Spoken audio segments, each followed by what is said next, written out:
Ciao a tutti, oggi siamo qui con la terza ed ultima intervista del ciclo di interviste girate al quarto convegno nazionale etologia dell'allevamento dei pappagalli che si è tenuto a Civitavecchia lo scorso 7 ottobre, ormai lo sapete, un bel evento, ormai lo sapete anche quello.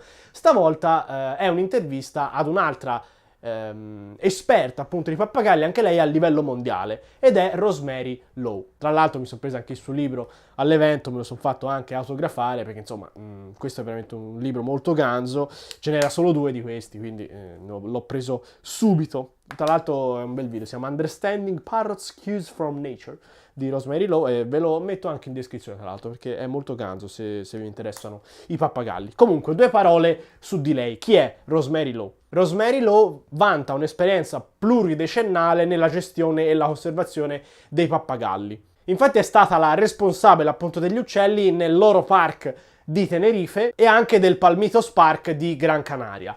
Inoltre ha visitato molti posti nel mondo per appunto partecipare o per vedere dal vivo alcuni progetti di salvaguardia dei pappagalli e per osservare i pappagalli nel loro ambiente nativo.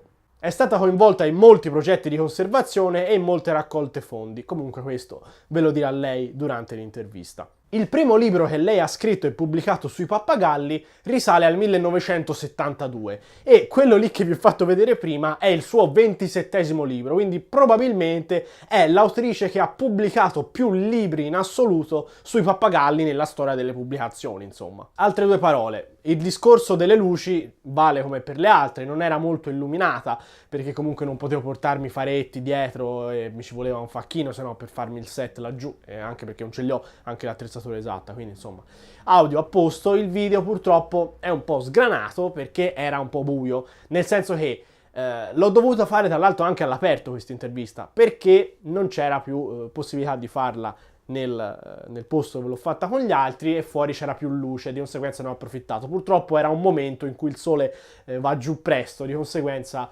ho cercato di ovviare un po' al montaggio, però comunque io l'intervista mi è capitata perché non era prevista, ma mi è capitata per le mani e quindi insomma ne ho chiaramente approfittato. Detto ciò, vi dico anche che comunque il mio inglese è un pochino peggio rispetto a quello che avete sentito nell'intervista alla Pepperberg perché per lo stessi motivi, insomma è stata un'intervista diciamo che mi è capitata così e quindi l'ho presa ma con le dovute conseguenze. Comunque penso sia uscita un'intervista molto interessante, anche lei un altro relatore di alto livello di questo evento, quindi non mi resta altro da dirti, trovate i libri in descrizione perché quelli in italiano uno c'è dei suoi libri ma è che si chiama Perché il mio pappagallo fa così, c'è ma è tipo introvabile, un altro invece c'è ma è stato tradotto un po' bischero, di conseguenza vi consiglio i suoi libri di reperirli in inglese. Comunque vi lascio il link di questo che è l'unico libro suo che ho letto, ma ve lo consiglio perché è bello, cioè letto, ancora non l'ho finito, però comunque quello che ho letto per ora è molto bello. Se poi volete sostenere la mia attività di divulgazione su YouTube trovate il link in descrizione per fare una libera donazione su PayPal. Detto ciò, che altro posso dirvi se non buona visione, eccetera. Ciao. Hi everyone, we are here in Civitavecchia with Rosemary Lowe, co-founder of World Parrot Trust, and we are at the 4th Parrot Ethology and Conservation National Conference. So thank you so much for this interview. Today we have just finished to talk about the parrot conservation, but how critical is the situation of parrot population in the wild? It's very serious indeed. About 1/3 of all parrot species are threatened. They are in a threat category such as critically endangered or vulnerable. In fact, parrots are the most endangered group of birds in the world. And that's very sad because they are also common pets, but not everyone take care of them in the right way. What can he do to give them the best life we can give him? Everybody who has a parrot or parrots in aviaries should consider put themselves in the bird's place and think only of what the quality of life of the bird is like. They should never think about what they want, and unless people are prepared to do that, they should consider acquiring a companion or birds that are easier to care for. Also, there's the question of they are very sentient, intelligent creatures, and they so easily become bored in the kind of environment that most people keep them in. They have to be entertained not only mentally, but it's very important that they have items to gnaw. Gnawing wood is a vital requirement for captive birds, and this is possibly one reason why some parrots pluck their feathers out, because they need to gnaw, and in many cages there is nothing for them to gnaw. You always say that we must treat every parrot as an individual. That's so true.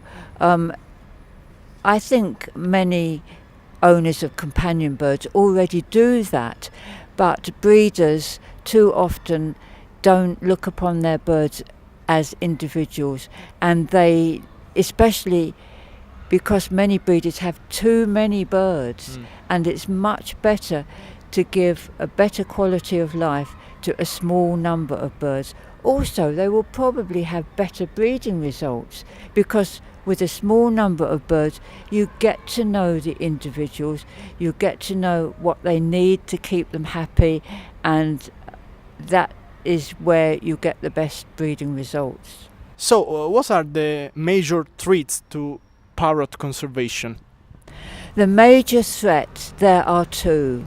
One is loss of habitat, mainly deforestation or logging, and when an area is logged, the big trees are taken out, and these are the ones that are most needed by parrots as for nest sites.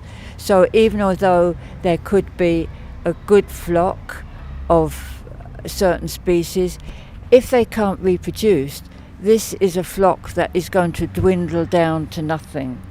That's one threat. Unfortunately, the other major threat is trapping of wild birds. It's not only for the international trade, but there is a very large culture of trapping parrots for pets in places like Indonesia and South America, and it's recently been discovered in a really good research project that the local trapping is much more of a threat than it was previously believed. As I mentioned, loss of nest sites is a major cause of declining populations, and when scientists are studying a particular population, they know where to put nest boxes and the right type of nest. But also you mentioned the role of captive birds in conservation.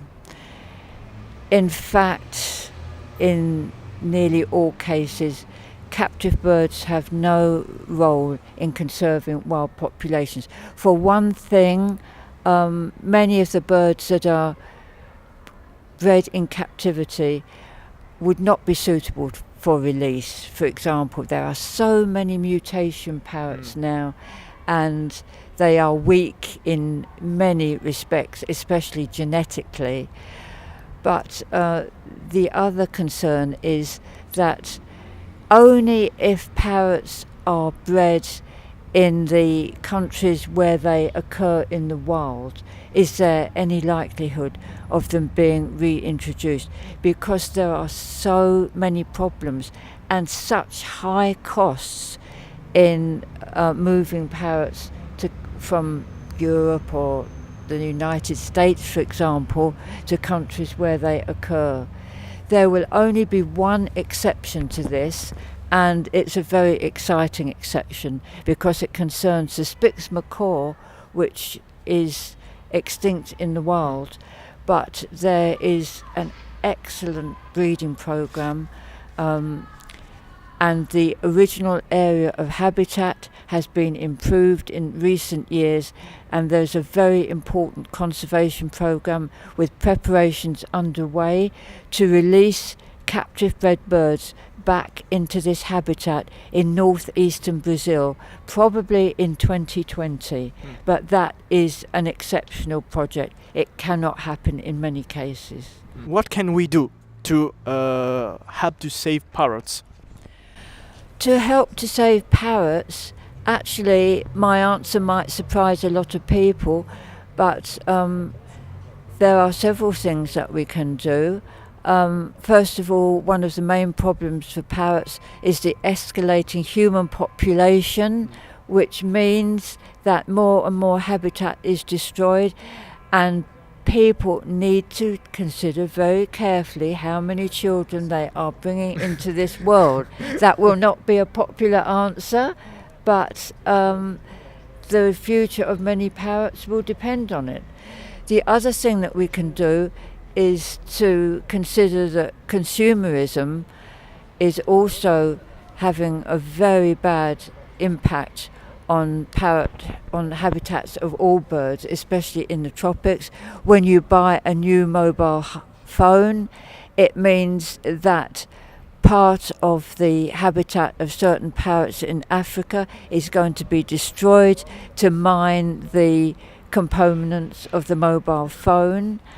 And something that everyone can do is to reduce or completely cut out their consumption of meat, because grazing of cattle and growing of soya are major causes of deforestation, especially in South America. What you can do is to support major parrot conservation organisations like the World Parrot Trust, like Laurel Park Foundation, which annually donates $1 million for conservation of parrots and whales and dolphins.